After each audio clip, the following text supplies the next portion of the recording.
Hey folks, here at OS Reviews. So this is going to be a bit of a montage video. We are going to unbox as well as take a quick look at 4 gadgets which are under 20 bucks. So they're pretty inexpensive, but also fairly popular if you're looking for a quick gift or just something to pick up and kind of explore, as well as maybe take with you when you're traveling.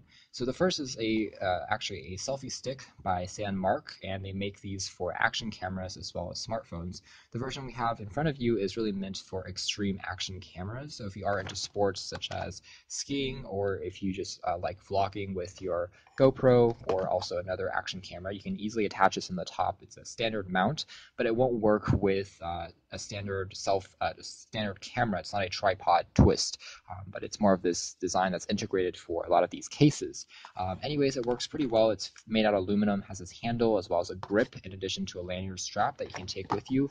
And you can see it's designed in California, and it extends out from 17 to, it looks like, 40 inches, which is pretty decent. And in the box, we have just the tripod mount itself with the company's logo embedded onto the soft touch rubber grip. It really is quite a durable selfie stick, in the sense that it's extremely well made, really meant for outdoor usage, waterproof, obviously, element proof, and it feels quite rugged. The only concern I have is it's extremely hefty just because of these materials used, so it's not going to be the ideal travel companion if you want to go really light, but it's substantial and it feels like it will last for a long, long time. Here's the strap, which also has the company's logo embedded on it, and these can be twisted for the telescopic arm just to extend the selfie stick if you want to adjust it, and you untwist this part to kind of make it longer and make it a bit looser to kind of stretch it out.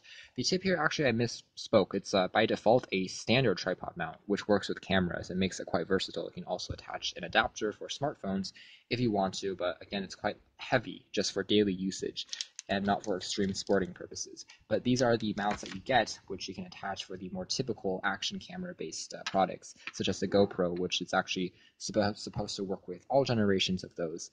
And so it seems like a pretty good value if you are looking for a very rugged and element-proof selfie stick, a bit out of the norm from what we typically see. Next, it's going to be an adapter by Unitech. So we actually did a separate video a few months back about how to connect your Android phone to Ethernet in case that you don't have Wi-Fi available, or you just want faster wired internet connection. Since it's not wireless, the process is going to be sped up a little bit. So this is one of those adapters. Instead of going through multiple conversions, which we talked about, this one is just simple. You just plug it in, and there's just 2 Ethernet cables available. So what's nice about this, I suppose, is that you can connect 2 devices, it looks like, to Ethernet, possibly. And so USB 3.0 to dual gigabit Ethernet converter uses a simple USB 3.0, works with any laptop. Macs will work and plug and play. You can also use an additional micro USB adapter to pop this onto a smartphone. And again, it should work with most current Android devices just right out of the box. The model number is the Y3463, and it's pretty well made. It's made out of the soft touch and hard plastic material. So if you just need an Ethernet adapter, this is a pretty simple one that you can find and pick up.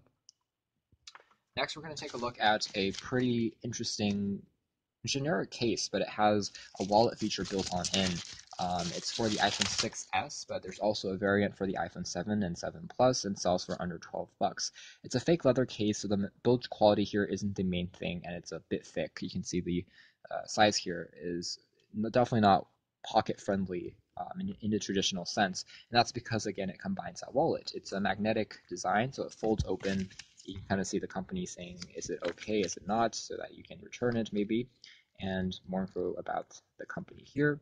But on the left here, we have a traditional wallet, which you can open up as such and store what looks like up to 9 of these individual cards, and one can also be used for ID purposes, which is a ton of cards. This is one of the most packed wallets designs I've seen integrated into an iPhone case, and then there's even 2 additional compartments for cash as well as checks. So a really huge wallet that's integrated into this case. And then finally, there's even a strap of sorts if you want to attach it for lanyard purposes on the top. And this is where the iPhone just sits in. It's a pretty typical silicone case, but it protects it well and has cutouts for the buttons, so it protects those as well. And this is actually magnetic, so it can be removed, it looks like. This is what a case looks like without being placed into the wallet design. The company's logo, acrylic, and then the same fake leather material on the back, which is also magnetic, cutouts for the camera, completely flat so it doesn't protrude, and it sits evenly on a surface or a desk. So a pretty nice little case, and it works well as far as attaching strongly into the design of the interior. So a decent little case if you want this all-in-one wallet design. Last but certainly not least, we have a cell phones or a smartphone tripod known as the Bendypod. This has actually been one of my daily drivers as far as filming if I need to with a camera or a smartphone, and it works really well. It's sub $15 and makes for a good alternative with more expensive smartphone tripods. It's extremely adjustable because of these tips here, and they have integrated joints, which makes them super flexible, and you can wrap them around, let's say, a pole or an object, and it stays in place really well. Even makes for a nice traditional tripod just because the tips at the bottom are super grippy and they stay in place without sliding around. The joint here is a typical pivot joint, which you can rotate and gives you 180 degrees of access. And then finally, there's just the tip for the phone, which can be snapped into place, and it fits up to devices with a 5.5-inch display without any problems. The company's logo is embedded there. You can see this is what it looks like. I can even use this as a traditional smartphone tripod. It has this kind of a very clever design. Basically, you would rotate this smartphone adapter all the way to the 90-degree angle, and then afterwards, since it's completely flat, we can now insert a typical camera onto the top there. So a really clever way to allow two ways of access without having to remove an adapter and then swap things back and forth. The tip here is also very grippy. It doesn't scratch or damage your phone, and it slides into a nice compact form factor when you're traveling or on the go. So this is a pretty clever one, and I think it works really well for a value price. So anyways, guys, this has been a quick look at 4 budget accessories for your phones as well as just for electronics in this month. And you can check out more details in our additional articles coming out, but this has been just our video. So thanks for watching here at OS.